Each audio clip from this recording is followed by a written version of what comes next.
Con el maestro Alfonso Zárate, con quien vamos a platicar de su más reciente libro, El país de un solo hombre. Alfonso, ¿cómo estás? Un gusto saludarte.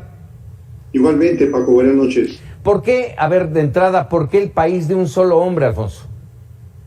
Porque yo creo que a la hora en que analizas de una manera fría cuál ha sido el comportamiento del presidente de la República y de su grupo en el poder a lo largo de algo más de 2 años de gobierno, la consecuencia cae por su propio peso. Y la consecuencia es que poco a poco el presidente ha estado concentrando más y más poder. Desde luego tiene muy legítimamente el que le entregaron las urnas en el 2018, la titularidad del Poder Ejecutivo de la Unión, pero tiene también la mayoría en el Senado de la República, en Cámara de Diputados, lo cual le permite que en lo que respecta al Poder Legislativo pueda enviar iniciativas a las cuales no se les cambia ni una coma.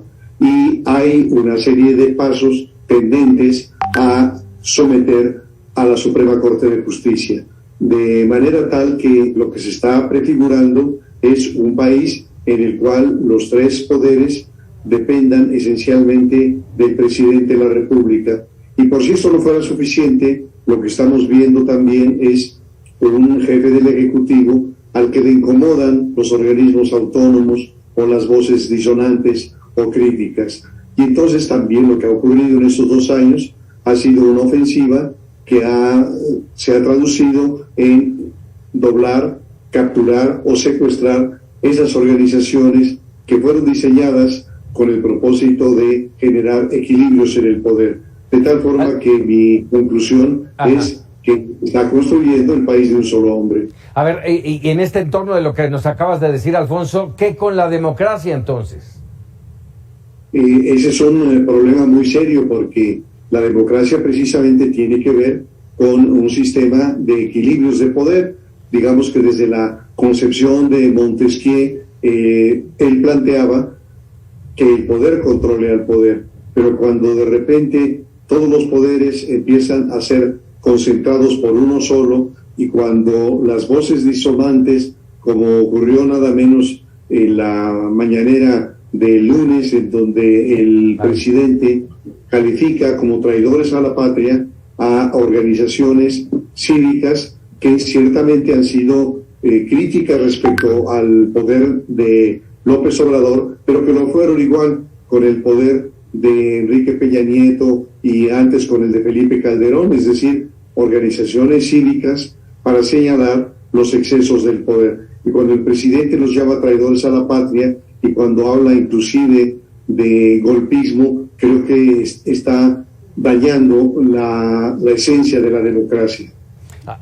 Ahora que hablabas de las mañaneras, Alfonso, ese al carajo del viernes, ¿a dónde nos lleva? Claro, yo pienso que esa expresión tan ruda, lo que me parece que está indicando son al menos 2 cosas. La primera es que el presidente está muy irritable. Y claro, uno se preguntaría, irritable, ¿por qué?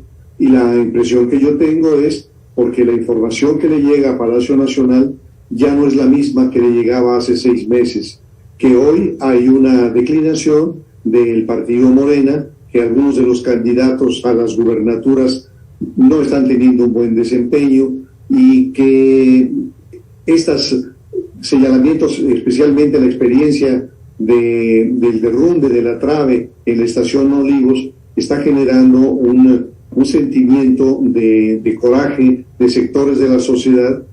Y además lo que se sabe y lo que se está procesando es que en este caso, a diferencia de muchos otros, el presidente no tiene la posibilidad de culpar al pasado, no tiene la posibilidad de decir fueron los conservadores o fueron los neoliberales, porque la construcción de la línea 12 la llevó a cabo el actual canciller Marcelo Ebrard, y porque el mantenimiento que tendría que dársele con las advertencias de fracturas y de ruidos extraños correspondían a la actual jefa de gobierno de la ciudad, Claudia Sheinbaum, de tal manera que este es un acontecimiento que golpea a 2 de los colaboradores más próximos al presidente. Y la otra cosa, diría Paco, también es que en el momento en que hay este clima de molestia y de irritación en ciertos sectores sociales, el hecho de que el presidente acuda, que habría sido un gesto de solidaridad, de afecto con la gente que está sufriendo en este momento, pudo haberse convertido en un acto de reproche, de enojo, de gritos, hasta de insultos. Y el presidente no acostumbra ir a lugares en donde no reciba apapachos, besos, abrazos y incluso veneración. Así que yo creo que esta expresión de al carajo muy fuerte, muy dura, podría explicarse en función de estos factores. ¿Por qué escribir El país de un solo hombre en este momento? Porque en el pasado, Paco, tú me has entrevistado con otros libros y mi postura ha sido siempre el ejercer un análisis de los fenómenos del poder y hacerlo en el mismo momento en que transcurre.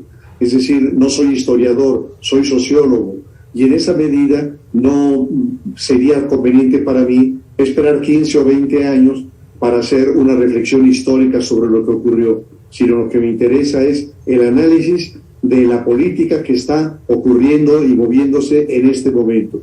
Y entonces, si en el caso de Peña Nieto y en el caso de Fox, mi libro de Fox, Los días perdidos, o mi libro de Un gobierno fallido de Peña Nieto, tendría que acompañarse hoy y no esperar más. ¿Por qué, Paco? Porque creo que lo que se ha hecho de una manera muy atropellada en estos 2 años nos ha dejado muy claro cuál es el rumbo, cuál es el sentido, hacia dónde nos quiere llevar el presidente, y entonces concluí que no valía la pena esperar 2 años más o 4 años más para escribirlo, que era el momento adecuado porque ya había suficiente tela de donde cortar, ya había material para saber Alfonso, cuál es el sentido de este gobierno. Y concluyes con un epitafio, ¿qué dice?